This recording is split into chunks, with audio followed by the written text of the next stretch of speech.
ఓబన్న గారి జయంతి సందర్భంగా ఒక విషయాన్ని మనం జ్ఞాపకం చేసుకోవాలి.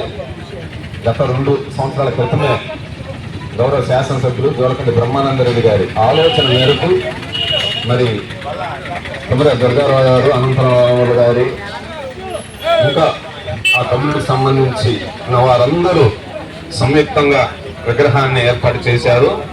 ముందుగా వాళ్ళందరికీ ఈ జయంతి సందర్భంగా అభినందనలు తెలియజేస్తున్నాము.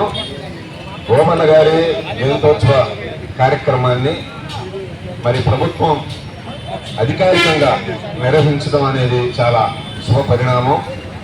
మరుగులు పడిన అనేక మంది అణగారిన వర్గాల జాతీయ నాయకుల చరిత్రను విస్మరించకుండా తెలుగు జాతికి, తెలుగు ప్రజలందరికీ పరిచయం చేయటం అనేది ఆ కూటమి ప్రభుత్వానికి ఉన్న జాతీయ నాయకుల పట్ల ఉన్న ఆ ప్రేమకు, భక్తికి, భావానికి గొప్ప నిదర్శనంగా మనం భావించాలి.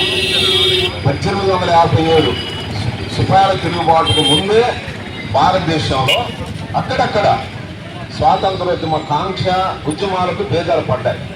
దానిలో భాగంగానే మరి ఒడ్డే ఓబన్న గారు ఈ స్వాతంత్ర ఉద్యమానికి తెలుగు జాతిలో తొలిసారిగా బీజం నాటిన మహానుభావుడు.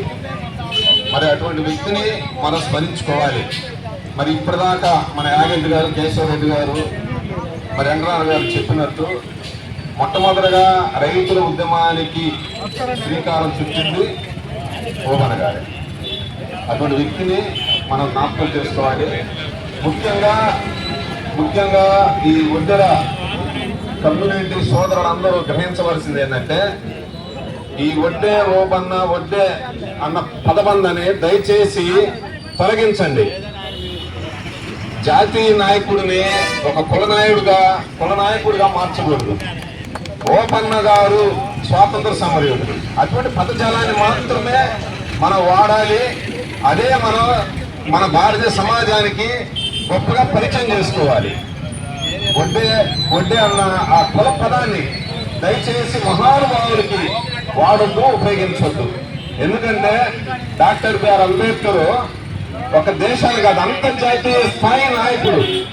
కేవలం అంబేద్కర్ని మాదిగా మాల నాయకుడని ఆ కులానికి, ఆ మాదిగా పరిచయం చేస్తున్నారు. దయచేసి అటువంటి పునరావృతం కాపాడులు. ఓబన్న గారు స్వాతంత్ర సమరయోధులు. ఆ పదాన్నే మనం వాడాలని ప్రేమతో నేను ఒడ్డెర సోదరులందరికీ తెలియజేస్తున్నాను.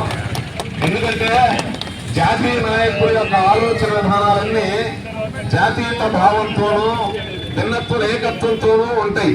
కులతత్వంతో ఓబన్న గారు ఈ ఒడ్డెర ఆ కులానికో, ఎస్సీ కులానికో ఒక సంఘం పెట్టలేదు, ఒక సంఘానికి నాయకుడు కాలేదు. టోటల్గా తెలుగు ప్రజల స్వేచ్ఛ కోసం, భారతదేశ స్వాతంత్రం కోసం ప్రాణాలు అర్పించి బ్రిటిష్ వారికి తొలిసారిగా తోటాలు పలిగిన వ్యక్తి అని మనకి చరిత్ర ఇప్పటికీ గుర్తు చేస్తుంది. దయచేసి అటువంటి మహానుభావుడిని మనం జాతీయ స్థాయిలో గుర్తింపుగా భావించుకోవాలి.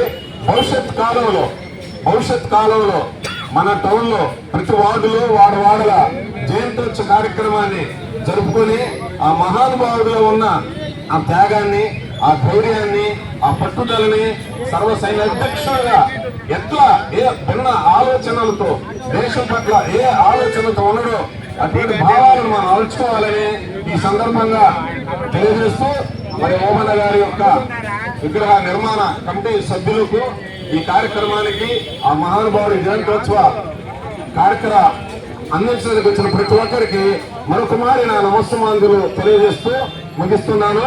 అదేవిధంగా మన ఎమ్మెల్యే జోలకంటి బ్రహ్మారెడ్డి గారి తనయుడు గౌతమ్ రెడ్డి గారు మరి మన మధ్య ఉండటం నిజంగా అది మంచి కార్యక్రమం.